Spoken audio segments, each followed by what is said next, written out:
I'm hearing things in kits that I've never heard before, and for me there just seems to be this kind of like recognisable sound in these mics. After many years, it's making me do drums differently. My name's Ben, front of house engineer. This fine gentleman next to me is Ace, guitar player, virtuoso, Skunk Anansie. We are at the wonderful Camden Roundhouse, and we've got lots of Lauten mics on things.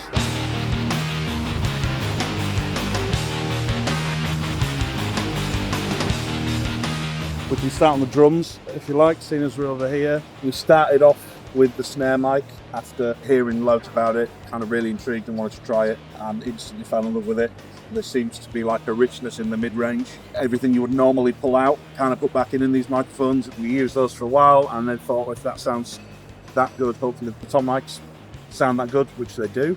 And again, it's that same thing of both myself and Dan, monitor engineer, just found ourselves kind of backing off all the aggressive EQ and everything that we've taken out, put back in, and it just works. We tried LS208 in the kick drum, and again, for me, there just seems to be this kind of like recognisable sound in these mics, that the bottom end really tight, the top end's not over pronounced, it's really natural, the mid-range has an amazing voice to it.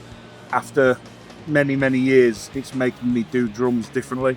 I'm hearing things in kits that I've never heard before, and because it's allowing you to put all that kind of musical mid-range back in. And then we've got LA120s on hats and rides. Again, we're running those with a low-pass filter in, which is really kind of smoothing out the hi-hats, which allows us to get close enough that it's a nice usable transient hi-hat sound, but it's not causing splatters in the in-ears or anything like that.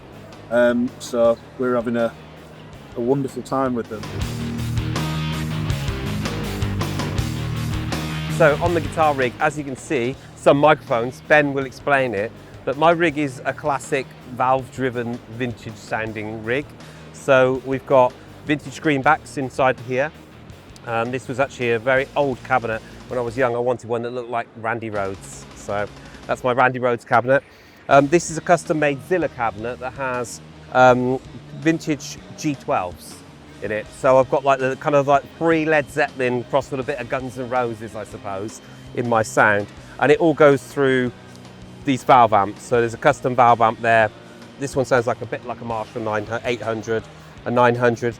It drives those. Then I have a dead clean amp here, which has modulation racks on it, which are triggered by MIDI. And that goes to these speakers, which I don't know what they are. This was a custom-made cab many years ago that seems to have survived it.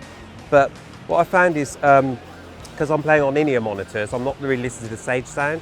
It's actually sounds amazing. I actually prefer the sound on the in-ear monitors than I do when I take it out. So I think that, you know, the capture of it really does sound fat. It's really juicy, you know, and it still replicates that authentic tone that you hear when you first plug it in without anything on it. So for me, playing is amazing because I just get this awesome sound in my ears. I think really changing the mics on Ace's guitar rig was the most intimidating thing, because he's got an insane ear and can hear.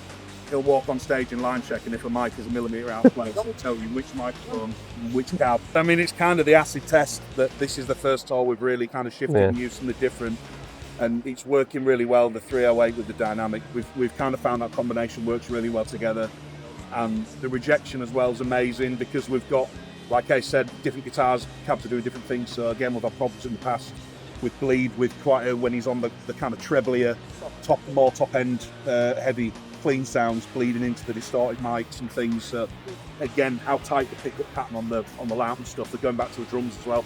You know, we've obviously got quite a busy stage setup. Some days we were in arenas and we've got room for days. Other days we're in little clubs and we've got to squash it all together. So to be able to keep that separation, it's just made it really easy.